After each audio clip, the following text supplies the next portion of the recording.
Rambabu incident చూసాం మనం. ఆయన ఏదో మా నోరు జారారు అన్నారు. చెప్పారు ఆయన, నా వయసుకి మాట్లాడడం సరికాదు, నేను అనలేదు. అది కూడా నన్ను వచ్చి ఎవరైనా తిడితే దానికి బదులుగా చూసుకుందామని చెప్పి అన్నాను తప్ప నేను ఏ వ్యక్తిని అనలేదని చెప్పాడు. అయినా దాన్ని విత్డ్రా చేసుకున్నానని చెప్పాడు. మనం తీసుకొని చరిత్ర తీసుకోండి. అయినా ఆలేదో మాట్లాడారు, బాస్తూ లేదు, తెలుగుదేశం పార్టీలో ఉన్న వాళ్ళు మాట్లాడారని మేము మాట్లాడాల అవసరం మాకు లేదు. ఉదాహరణ చెప్తున్నాను. కానీ అయితే పోలీసుల దగ్గరుండి ఆయన మీద దాడి చేయిస్తారా? కార్యకర్తలు దాడి చేయిస్తారా? మనుషులు కార్యకర్తలు అంటే ఎవరికి లేరనుకుంటున్నారా? దయచేసి ఇది సాంప్రదాయం కాదు. ఆంధ్ర రాష్ట్రం, తెలుగు ప్రజలు భారతదేశంలోనే ఒక అందులో స్వామ్యులనే ఒక పేరు ఉంది. చట్టాన్ని గౌరవిస్తారనే ఒక పేరు ఉంది, ఒక నాండు ఉంది. దయచేసి చంద్రబాబు నాయుడు గారు ఇలాంటి అప్రతిష్టలు మూటగట్టుకోకండి. పోయింది మీ పరిపాలనది ఆ పేరు. ఇప్పుడు మళ్ళీ ఇది ఒక బీహార్ లాగో తయారవుతుంది. ఇదేనా? రాష్ట్ర ప్రజలు ఆలోచించమని కోరుతున్నాను ఈ ప్రభుత్వం తాలూకు పనితీరుని.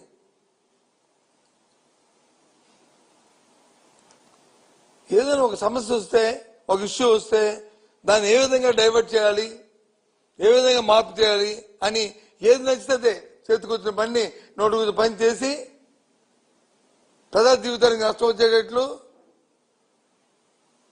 ప్రజా జీవితాన్ని ఇబ్బంది పడేటట్లు కార్యక్రమాలు చేయడం అనేది పరిపాలిస్తున్న ముఖ్యమంత్రికి తగదు.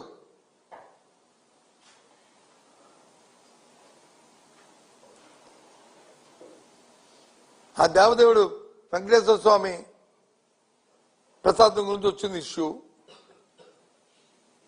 మీరే చెప్పారు కదా, నేనే శ్యామలరావు ఆఫీసర్ వేశాను, ఎన్డీపీ రిపోర్ట్ మీద తెప్పించామని. ఎన్డీపీ రిపోర్ట్ చెప్పింది కదా, సిబిఐ చెప్పింది కదా.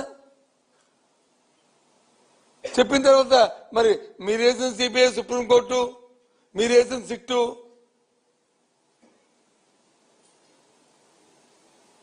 ఇచ్చిన ఫైండింగ్ల మీద మీకు నమ్మకం లేకపోతే అంటే వ్యవస్థ మీద మీకు నమ్మకం లేదు అంటే చంద్రబాబు నాయుడు ఏది చెప్తే ఏ జువా అని వెంటనే అది చేయాలా? ఇదే ప్రజాస్వామ్యం అనుకుంటున్నారా? మీరు జాగీలు అనుకుంటున్నారా ఈ ప్రభుత్వం అంటే?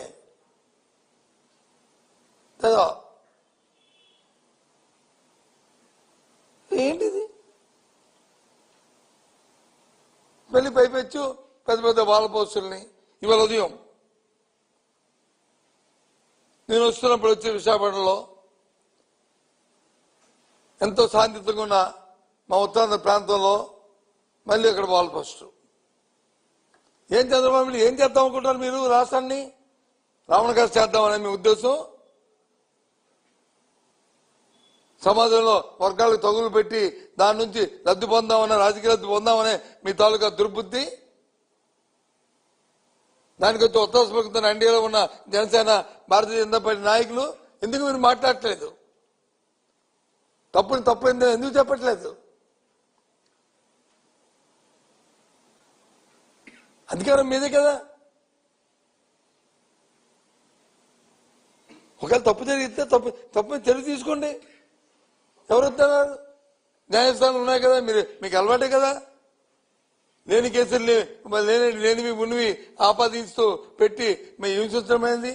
చేయండి, న్యాయస్థానంలో తెలుసుకుంటాం. అంతేగాని ఏంటిది?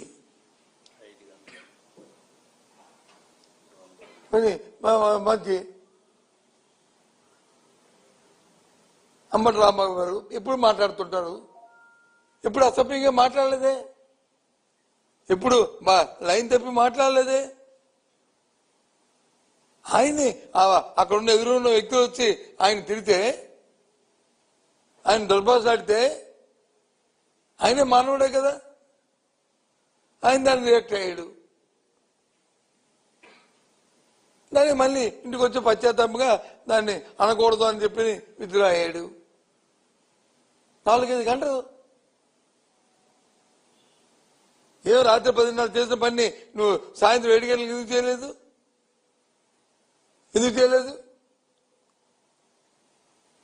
ఒకరు ఎదురో ఏమైనా జరగకూడదు జరిగి ఏమైనా ఇబ్బంది పెడితే తిరిగి పైకి వచ్చి ఆ కేంద్ర మంత్రి అంటాడు చూస్తారు తడాక. ఏంటి చూస్తారు తడాక? ఇది ప్రజాస్వామ్య దేశం. ఇది నువ్వేదో నిన్న కాక మన అమెరికా నుంచి వచ్చుంటావు. నీకు డెమోక్రసీ గురించి కానీ చట్టాల గురించి కానీ తెలియకపోతే తెలుసుకో. భగవంతుడు నీకు అవకాశం ఇచ్చాడు, నీ ముఖ్యమంత్రి నీకు అవకాశం ఇచ్చాడు, కేంద్ర మంత్రిగా చేశాడు. అంతేగాని పౌరుషం మాటలు పనికిరావు. ఆ మాట చుట్టుపోవు. ఒక నోటు తప్పు మాట్లాడితే, ఓ పౌరుషం మాట్లాడితే ఆ మాటతో ప్రతిఫలం అనుభవిస్తారు. ఏం తెలియజేస్తారు? అర్థం అవట్లే. ఈ రాష్ట్రంలో ఎప్పుడు చూడలే ఈ తెలుగు రాష్ట్రాల్లో ఇలాంటి పరిణామాలు. అందులో మా ఆంధ్ర రాష్ట్రంలో అయితే ఇంకా జాగ్రత్తగా ఇంకా ఉంటాం. ఎందుకోసం ఇది? దేనికోసం? చేతనైతే మంచి పరిపాలన, చేతనైతే మంచి గవర్నెన్స్ ఇయ్యు, ప్రజలతో సభాష్ అనిపించుకో. చేత కాదు కానీ రైతులకు వచ్చి కనీసం ఎరువులు ఇవ్వలేని పరిస్థితి, దిక్కుమల పరిస్థితి ఉంది వాళ్ళ రాష్ట్రం. ఆడవాళ్ళకి వచ్చి డోక్రా మహిళలకు వచ్చి 0 వడ్డీ ఇవ్వలేని దౌర్భాగ్య పరిస్థితి ఉంది రాష్ట్రం. సంపద సృష్టి అని చెప్పి నీ కుటుంబ సభ్యులకు వచ్చి వైజాగ్ లో 5,000 కోట్ల రూపాయల్ని మరి భూములు వచ్చి దాదాపు చేయడానికి గీతంలో చంద్రబాబు నాయుడు గారు ప్రయత్నం చేయట్లేదా? ఇది వాస్తవం కాదా? ఇది అబద్ధమా? చెప్పండి. ఇదేనా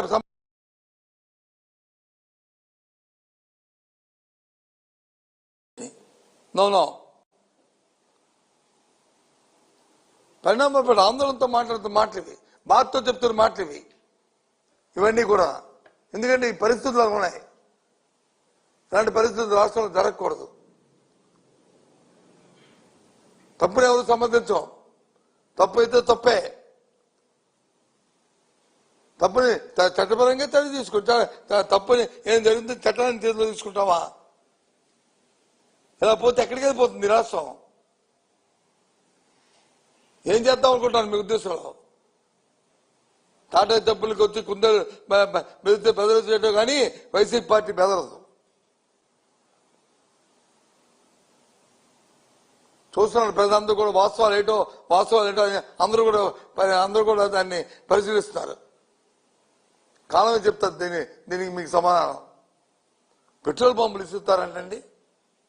పెట్రోల్ పంపులతో మరి జోగి రమేష్ గారి ఇంటి మీదకి వచ్చి ఇసిరి ఏం చేద్దాం ఇంట్లో ఉన్న అందరినీ మీరు అంటే సత్యదాన్ని ఇంట్లో పెట్టి చంపేద్దాం అనుకుంటున్నారా? ఇదేనా సంస్కారం? అందుకని మీకు అధికారం ఇచ్చింది.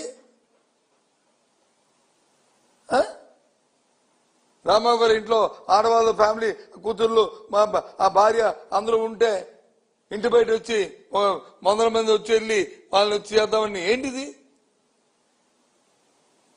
పోలీసు ఏం చేస్తుంది? ఆ 3 సోమాలు ఎందుకున్నాయి మీదేమైందా మీ భుజం మీద? దేనికోసం? దయచేసి ఆలోచండి. రాజకీయ నాయకులు నేనేం చెప్తాం మేము,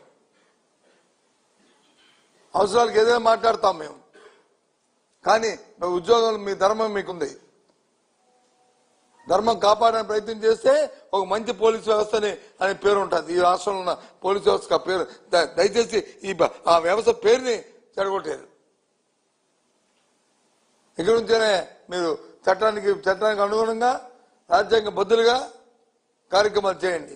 ఈ జరిగిన సంఘటన పట్ల అటు చట్టపరంగా ఇటు జాతీయ స్థాయిలోనూ దీన్ని ఉద్యమం చేయాలని నిశ్చయించాం.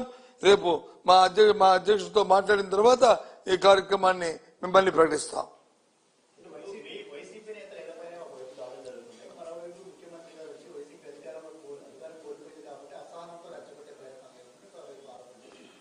మేమెందుకని రెచ్చగొడతాము? దేనికి రెచ్చగొడతాం? బాంబులు ఇస్తామని మేమే రెచ్చగొట్టాం, పెట్రోల్ బాంబులు ఇస్తామని మేమే రెచ్చగొట్టాం. ఏంటి దేనికి? పెట్రోల్ బాంబులు ఇస్తామని మేము రెచ్చగొట్టామా? లేదా ఫ్లెక్సీలు పెట్టమని చెప్పి మేము రెచ్చగొట్టామా? లేకపోతే ఎన్డీపీ రిపోర్ట్లో వచ్చి, లేకపోతే ఎన్డీఆర్ రిపోర్ట్లో వచ్చి యానిమల్ ఫ్యాట్ లేదని రిపోర్ట్ ఇచ్చి ఫాల్స్ రిపోర్ట్ ఇచ్చి మేము తెప్పించామా? ఏంటిది? ఆ దేవదేవుడిని అపాదం చేయడానికి కానీ ఇంతమంది మనోభావాల్ని మీరు వచ్చి ఆడుకోవడం న్యాయమా? అది ఇదే కార్యక్రమం? చెప్పండి, ఎందుకు చేస్తాం? కాలం చెప్తుంది. మీరు మీరు మీరు పరిపాలన సక్రమంగా చేస్తుంది. ఇప్పుడు వచ్చి 8 నెలలైంది, ఫీజు రీయింబర్స్మెంట్ ఇచ్చారండి విద్యార్థులకి? ఎలా చదువుకుంటారు విద్యార్థులు? దగ్గర 8 వాయిదాలు అయింది. మీరు ఏది మన ఆరోగ్యశ్రీ ఇచ్చారండి? ఏ విధంగా పేదవాడు వచ్చి వైద్యం చేసుకుంటాడు? చెప్పండి. చిన్న చిన్న విషయాలను వచ్చి మీరు పెట్టగంట ప్రజలు వచ్చి పాప ఇబ్బంది పడుతుంటే 5,000 నోట్లోకి వెళ్ళడానికి పేదవాడు వచ్చి కష్టపడుతుంటే ఒక పక్క వచ్చి పరిపాలన గాలి కుదిసి ఇవాళ వచ్చి ఏంటిది? భగవంతుడితో నుంచి సెంటిమెంట్ తాడుకుని అందరం కూడా వెళ్ళి తెల పదవులు ఇస్తే దేవుడికి దండం పెట్టుకుని వెంకటరామూర్తి గారిని ఒక దేవదైవంగా మన ఎలవేల్పుగా కోరుకుంటున్న వారి మీద అపచారం తీసుకొచ్చి తిరిగి పైపించి అంటారు దేవుడే చూస్తాడు. ఎస్, చంద్రబాబు నాయుడు చెప్పిన మాట కట్టుబడి ఉన్నాం. తప్పు చేసిన వాడు దేవుడు క్షమించడు. అది నువ్వా నేనా అని కాదు, ఎవరైనా సరే అనుభవిస్తావు, తప్పదు. ఇది ఆ దేవుడి మీద అనుభవిస్తారు. మీరు చెప్పిన మాట చెప్తున్నాను. ఎవరు తప్పు చేస్తే, ఏ పార్టీ తప్పు చేస్తే, ఏ నాయకుడు తప్పు చేస్తే ఆ దేవదేవుడి మీద వచ్చి అపాదలు తీసుకొస్తే వాళ్ళు అనుమతి తప్పరు. నువ్వేమి పెద్ద అతిథులు కాదు, నేనేమి అతిథులు కాదు, ఎవరు అతిథులు కాదు. దానికి కట్టుబడి ఆ మాటకి ఏంటిది వచ్చినట్టుగా? అందుకే జరుగుతున్న 2 రోజులు జరిగిన పరిణామాలను తీవ్రంగా ఖండిస్తూ ఈ ఫ్యూచర్ లాంటివి జరగకూడదు రాష్ట్రాలను కోరుకుంటూ, మరో బీహార్గా అవ్వకూడదని మరి ఆ భగవంతుని కోరుకుంటూ, మంచి పరిపాలన ఇవ్వడానికి ఆ భగవంతుడు ఆ బుద్ధి ఇవ్వాలని కోరుకుంటూ దీని మీద కార్యాచరణ రూపొందిస్తున్నాం అని తెలియజేస్తున్నాం.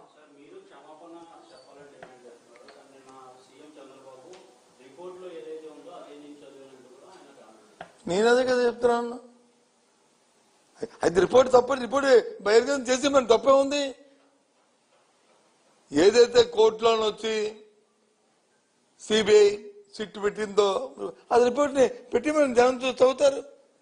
కోర్టుకి ఇచ్చారు కదా. మరి రిపోర్ట్ తప్పు లేకపోతే, రిపోర్ట్ ని మీరు అంగీకరించకపోతే ఈవోని ఎందుకు ట్రాన్స్ఫర్ చేశారు? ఈవోని ట్రాన్స్ఫర్ చేశారు కదా. అంటే అర్థం ఏంటి?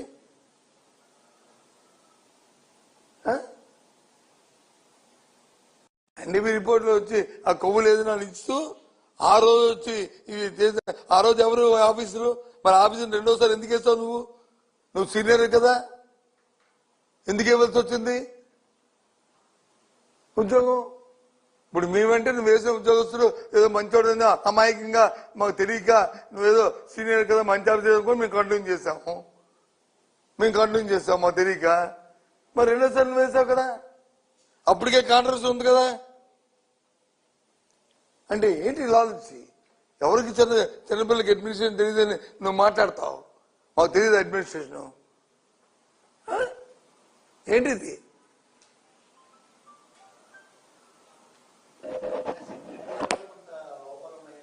నేను లోపాలు నేను అనట్లేదు. ఎవరన్నారు? అధికార పార్టీ అన్నారంటే అంటే అది అది అధికారం అంటే వాళ్ళ అధికారులు వాళ్ళకు ఉన్నారని,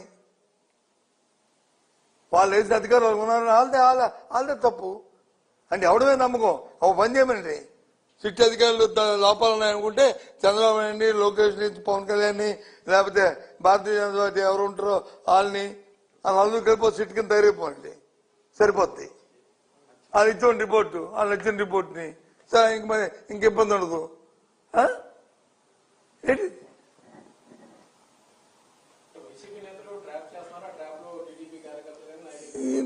మేము ట్రాప్ ఏంటండి, మేము ట్రాప్ చేయడం ఇంకేంటండి, అదే అందంగా ఉన్నాయి ఇదేంటండి ఏంటండి మేము ట్రాప్ చేయడానికి దేనికి ట్రాప్?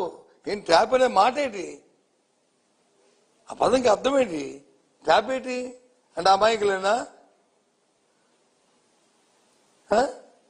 లేకపోతే అందగతిలాగా ఉండి మంచి వాళ్ళ భర్త నాట్యం ఎక్కువ చేస్తారు కాబట్టి వాళ్ళ ఏంటి ట్రాప్?